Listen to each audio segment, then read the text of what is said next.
નેત્રંગ ભાગોરિયા પ્રાથમિક શાળાના નવા ઓરડાનું ધારાસભ્યના હસ્તે લોકાર્પણ કરવામાં આવ્યું હતું. ભરૂચ જિલ્લાના નેત્રંગ તાલુકાના ભાંગોરિયા ગામ ખાતે પ્રાથમિક શાળાના ઓરડાનું લોકાર્પણ ધારાસભ્ય રીતેશ વસાવાના હસ્તે કરવામાં આવ્યું હતું. શાળાના ઓરડાની રજૂઆતને ધારાસભ્યને ધ્યાનમાં લઈને ધારાસભ્યની ગ્રાન્ટમાંથી 5 લાખના ખર્ચે શાળાના નવા ઓરડા બનાવવામાં આવ્યા હતા.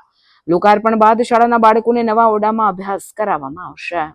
આજે રાજવાડીનો સરપંચ બી આગાડી છે, અમારા મિત્રો બી આગાડી છે. એટલે હું એવું નથી કહેતો કે મેં કંઈ કર્યું, પણ કહેવાનો મતલબ છે તમારા દરેક લોકોની અંદર કંઈ ને કંઈક ગુસ્સો હોવો જોઈએ, કંઈ ને કંઈક કરવા માટેની કંઈક તમને પ્રેરણા હોવી જોઈએ, તો જ તમે કંઈક કાર્ય કરી શકશો. પણ માત્ર ખાલી બોલશો, કહેશો કે હું કરીશ, આ કરીશ, એનાથી વસ્તુ અમારા ભાઈ આ જયેન્દ્રભાઈ છે. જયેન્દ્રભાઈને હું કાયમ સવારે બી ઉઠાડું તો જયેન્દ્રભાઈ શું કરે તું કે સાહેબ હું મારા કામમાં છું, આ છે. પણ હું કાંઈ ટકોર કરું કે સમય આપણા માટે તો સમય આપણે બનાવેલો છે, પણ આજે પ્રજાના પ્રતિનિધિ આપણે બન્યા છે તો આપણી ફરજમાં આવે છે આપણા લોકો શું કરે છે, આપણા લોકોને વ્યવસ્થા શું જોવે છે, કઈ બાબતથી વંચિત છે, એ જ આપણી ફરજમાં આવે છે.